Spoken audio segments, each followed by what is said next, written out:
সুপ্রিয় শিক্ষার্থী, আসসালামু আলাইকুম। তোমরা কেমন আছো? নিশ্চয়ই ভালো আছো। আশা করি তোমরা যে যেখানে আছো সেখানে ভালো আছো, নিরাপদে আছো। নিজে ভালো থাকবে এবং প্রিয়জনকে ভালো রাখবে। আজকে আমি সবাইকে শুভেচ্ছা ও অভিনন্দন। শ্রেণী একাদশ বিশ্ব ব্যবসা সংগঠন ও ব্যবস্থাপনা দ্বিতীয় পত্র অধ্যায় যোগাযোগ পাঠ ৩।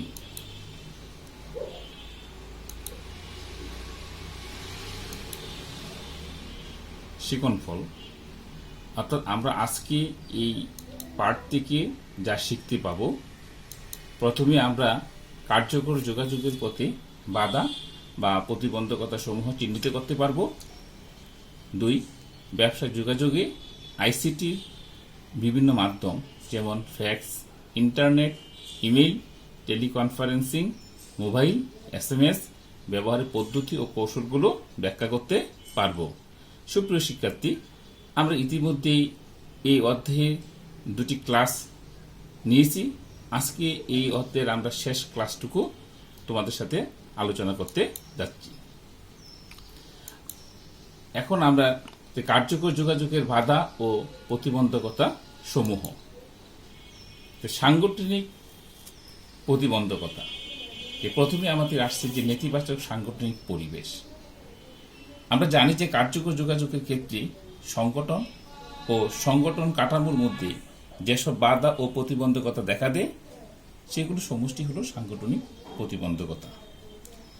তো এই সাংগঠনিক প্রতিবন্ধকতা যোগাযোগের নীতিমালার অনুপস্থিতি। অনেক সংগঠন আছে যেখানে কর্মীদের সাথে তারা সরাসরি যোগাযোগ করতে চায় না। তো সরাসরি যদি যোগাযোগ না করা হয়, সংগঠনের ক্ষেত্রে যদি প্রতিবন্ধকতা থাকে, তাহলে নিম্ন স্তরের কর্মীগণ যোগাযোগের সুফল পেতে পারে না।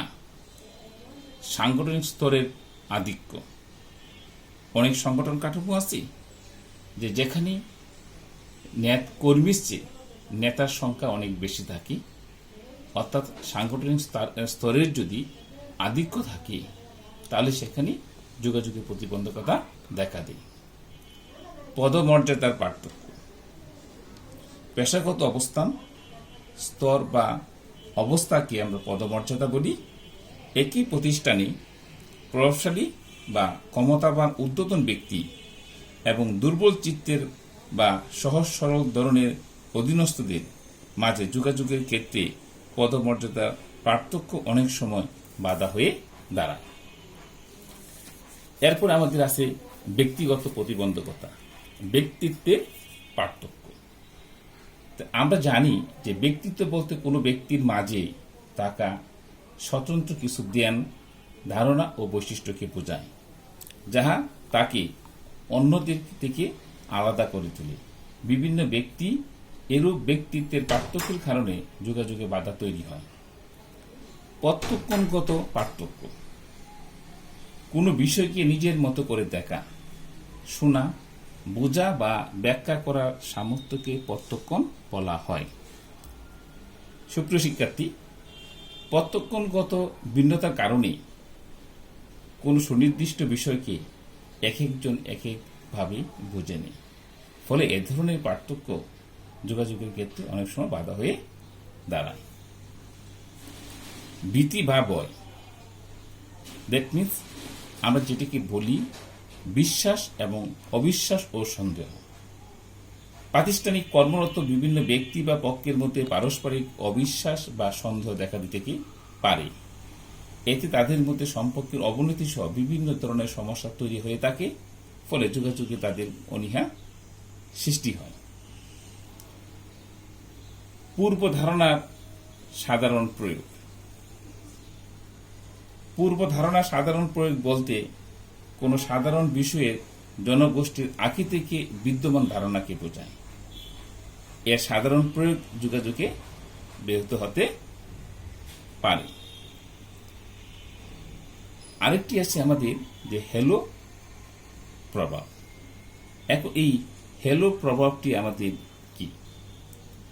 অনেক সময় আমাদের দেখা গেছে যে যোগাযোগের ক্ষেত্রে ব্যক্তি টু ব্যক্তির পার্থক্যের কারণে অনেক সময় উচ্চ পদস্থ কর্মকর্তাগণ নিচের স্তরের কর্মচারীদেরকে হেয় প্রতিপন্ন করার জন্য তারা টেলিফোনের মাধ্যমে ঊর্ধ্বতনকে প্রভাবিত করে থাকে। সেটিকে আমরা হেলোর প্রভাব বলে থাকি। ও মনোযোগ, অনেক সময় আমাদের ঊর্ধ্বতন কর্মকর্তার আদেশ নির্দেশ নিচের স্তরের কর্মচারীগণ মনোযোগ সহকারে শুনতে চায় না। যদি তারা না শুনে, তাহলে সেটিও হলো আমাদের একটি ব্যক্তিগত প্রতিবন্ধকতা। 3 নম্বরে আমাদের আসছি যে ভাষাগত প্রতিবন্ধকতা। যোগাযোগের প্রধান বাহন হলো ভাষা। যোগাযোগের ক্ষেত্রে ভাষার মাধ্যমে মনের ভাব প্রকাশ করতে গিয়ে অনেক সময় ভাষাগত কিছু সমস্যা দেখা দেয়। এতে যথাযথভাবে তথ্য প্রবাহ বাধাগ্রস্ত হয়। যোগাযোগের ভাষা সম্পর্কিত এসব সমস্যাজনক উপাদানকে আমরা ভাষাগত প্রতিবন্ধকতা বলে থাকি। যেমন স্থানীয় ভাষার ব্যবহার। প্রতিষ্ঠানে কর্মচারীরা অনেক সময় বিভিন্ন এলাকার হয়ে থাকে, যেমন সিলেট, চট্টগ্রাম, নোয়াখালী, বরিশাল প্রভৃতি এলাকার ভিন্ন ভিন্ন স্থানীয় ভাষা প্রচলিত, যা অন্যান্য এলাকার লোকদের জন্য দুর্বোধ্য। এসব আঞ্চলিক ভাষার ব্যবহার কার্যকর যোগাযোগে বাধা তৈরি করে। মিশ্র ভাষার ব্যবহার। বিশ্বের অসংখ্য ভাষা ব্যবহার লক্ষ্য করা কি যায়। একই সাথে বিভিন্ন ভাষা ব্যবহার করলে যোগাযোগের ক্ষেত্রে প্রতিবন্ধকতা তৈরি হয়। যেমন অনেক সময় কেউ বাংলা ভাষা কথা বলতে গিয়ে মাঝে মাঝে ইংরেজি, হিন্দি, আরবি, ফার্সি, উর্দু ভাষা ব্যবহার করে কি থাকে। এতে যোগাযোগের কার্যকারিতা কমে যায়। অপ্রচলিত শব্দের ব্যবহার। সুপ্রিয় শিক্ষার্থী, কিছু কিছু অপ্রচলিত শব্দ আছে যা সঠিক কিন্তু সাধারণত ব্যবহৃত হয় না। এসব শব্দের ব্যবহার অনেক সময় যোগাযোগে বাধা তৈরি করে। যেমন আমরা বায়ু সকা, দ্যাট মিনস আগুন, শবদাহ, দ্যাট মিনস মৃতদেহ পোড়ানো। আমরা অনেক সময় বলি বেনেদি পরিবারে জন্মগ্রহণ করেছেন, দ্যাট মিনস ব্যবসায়ী। তাহলে যেগুলো আমাদের অপ্রচলিত শব্দ, সেগুলো আমরা ব্যবহার না করা সমীচীন। এগুলো আমাদের যোগাযোগে বাধা বা প্রতিবন্ধকতা দেখা দিতে পারে। সুপ্রিয় শিক্ষার্থী, এরপরে আমরা তথ্য ও যোগাযোগ প্রযুক্তির ইলেকট্রনিক যোগাযোগের বিভিন্ন মাধ্যমগুলো আলোচনা আমরা এক এক করে আমরা আলোচনা করব। আমরা এই চিত্রের মাধ্যমে যে ইলেকট্রনিক যোগাযোগের যে বিভিন্ন মাধ্যম, email, voice mail, telex, teleconferencing, multimedia, internet, bulletin board, fax, এগুলো আমরা আলোচনা করব। সুপ্রিয় শিক্ষার্থী, তোমরা দুটি ছবি দেখেছ। এই ছবিগুলো কিসের ছবি? আমরা এইগুলো নিয়ে আলোচনা করব। ইন্টারনেট, আসলে ইন্টারনেট বিষয়টা কি? যে ইলেকট্রনিক সংযোগ ব্যবস্থার একই নেটওয়ার্কের অধীনে বিশ্বময় লক্ষ কোটি কম্পিউটার সংযুক্ত থাকে এবং এক কম্পিউটার থেকে অন্য কম্পিউটারে তথ্যের আদান প্রদান করা যায়, তাকে আমরা ইন্টারনেট বলে থাকি। আজকে ইন্টারনেটের সুফল সারা বিশ্বের মানুষ পাচ্ছে। সুপ্রিয় শিক্ষার্থী, এই দুটি ছবির মাধ্যমে তোমরা নিশ্চয়ই বুঝতে পারছো এখন আমার আলোচ্য বিষয় বস্তুটি কি। That means mobile. হাতে বহনযোগ্য টেলিফোন সেট মোবাইল ফোন নামে ব্যাপকভাবে পরিচিত। টেলিফোন ব্যবস্থা ইলেকট্রনিক বা ডিজিটাল যোগাযোগ পদ্ধতি ব্যবহারের ফলে আগের দিনের তার নির্ভর টেলিফোন ব্যবস্থা কার্যত ইতি ঘটেছে। সেই জায়গা ব্যাপকভাবে দখল করেছে মোবাইল ফোন। ছোট্ট মোবাইল সেট এখন শুধুমাত্র কথা বলার জন্যই নয়, এর সাথে ইন্টারনেট সুবিধা যুক্ত হয়। হাতের মোবাইল ফোনটি এখন যোগাযোগ তথ্য সংগ্রহ, তথ্য প্রদান, ব্যাংকিং, শপিং, মার্কেটিং ইত্যাদি নানান কাজে ব্যবহৃত হচ্ছে।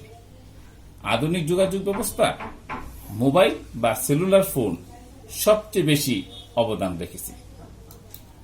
সুপ্রিয় শিক্ষার্থী বৃন্দ, এখন আমরা এসএমএস শব্দটি জানবো। এসএমএস জিনিসটি কি তোমরা নিশ্চয়ই জেনে থাকো। এসএমএস হলো আমাদের খুদে বার্তা। এসএমএস হলো শর্ট মেসেজ সার্ভিস। এসএমএস হলো শব্দ, বর্ণ বা চিহ্নের সাহায্যে লিখিত সংবাদ বিনিময় করা। এটি আধুনিক তথ্য ও যোগাযোগ প্রযুক্তির একটি গুরুত্বপূর্ণ সংযোজন। খুদে বার্তা সেবা বলতে মুঠোফোন ব্যবহার করে দেশ বিদেশে নেটওয়ার্কের আওতায় অবস্থানরত অন্য ফোনে মুহূর্তের মধ্যে সরবরাহকৃত এক সংক্ষিপ্ত বার্তাকে বোঝায়। বর্তমানে এসএমএস এর মাধ্যমে যোগাযোগ দিন দিন বেড়েই চলেছে।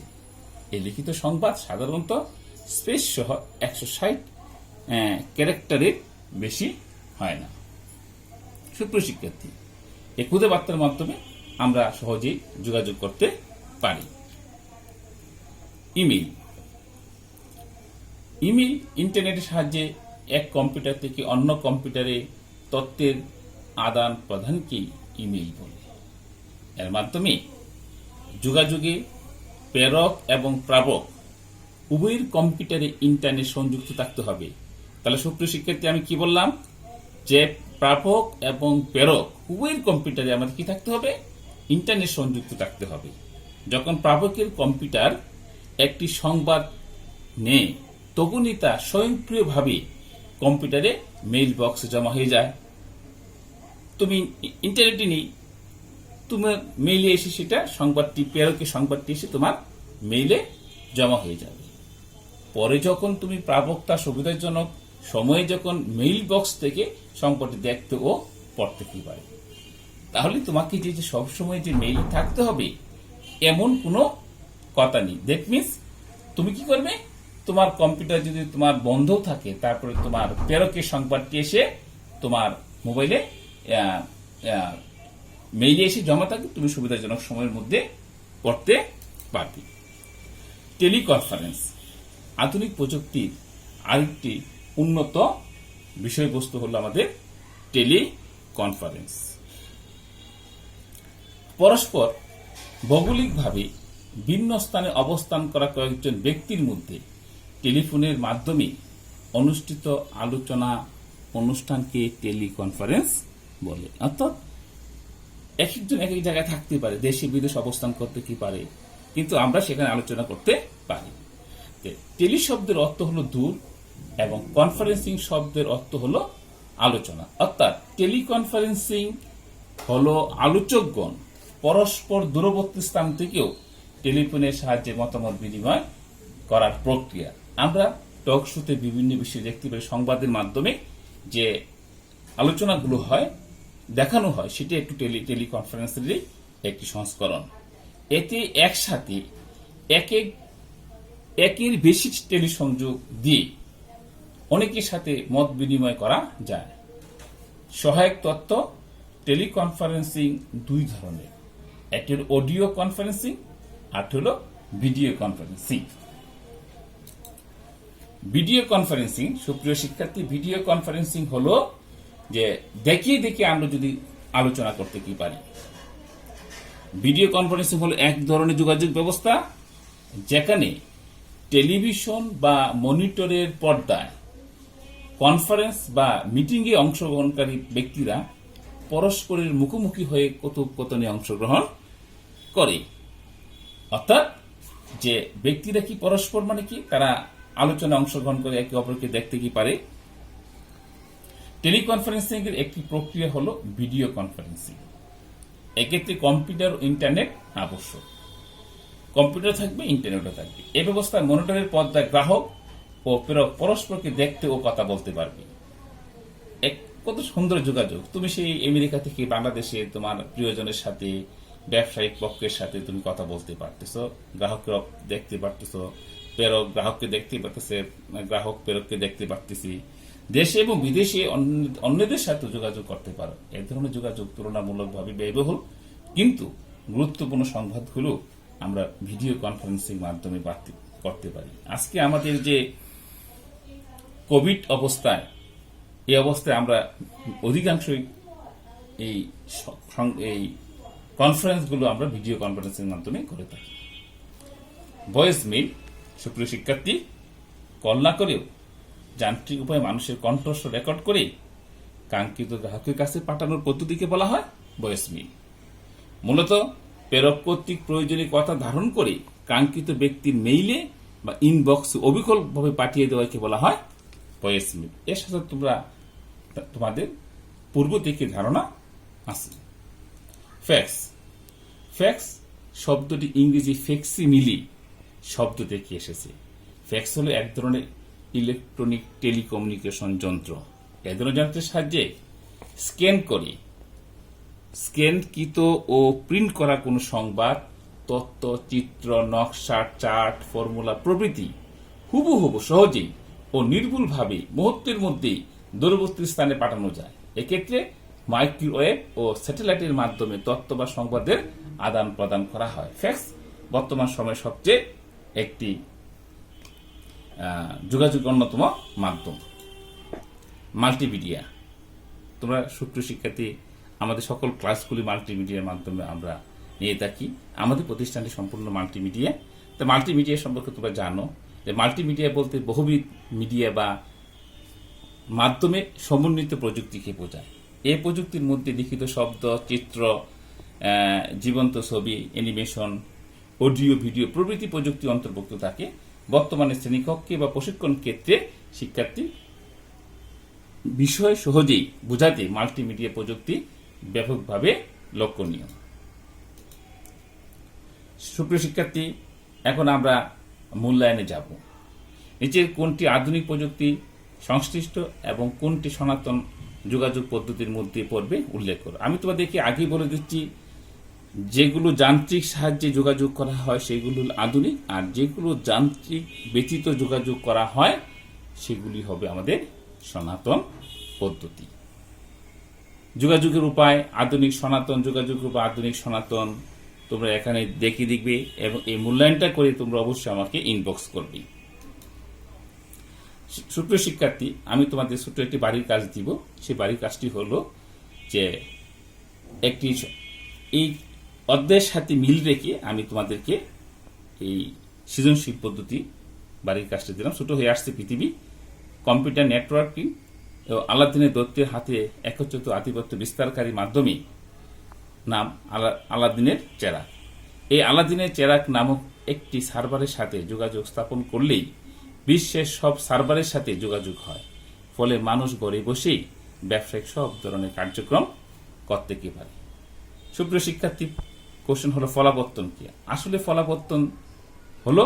ফলাবর্তন বলতে প্রেরকের সংবাদ পরিপ্রেক্ষিতে প্রাপকের দেওয়া প্রত্যুত্তর বা মনোভাব প্রকাশকে বোঝায়। যোগাযোগ কিভাবে ব্যবস্থাপনার দক্ষতা বাড়াতে পারে ব্যাখ্যা করো।